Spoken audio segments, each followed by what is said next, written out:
Economics is the study of how society manages its scarce resources. The 10 principles of economics are introduced here to give you an overview of what economics is all about. An increase in money supply leads to an increase in the price level in the long term. However, the short-run story is more complex and controversial. Most economists describe the following as the short-run effects of an increase in money supply. This logic explains the trade-off between inflation and unemployment that economies face in the short term.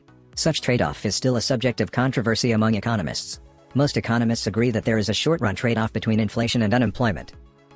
It is important to grasp this short-run trade-off in order to understand the business cycle, which is irregular and hard to predict as all the economic indices change periodically.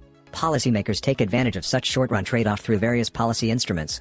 Controlling government expenditure, taxation and money in circulation in the short term can lead to an adjustment in employment and inflation. As these instruments of economic policy are potentially very powerful, there is a big debate among economists as to how to use them. This debate heated up in the early years of Barack Obama's presidency.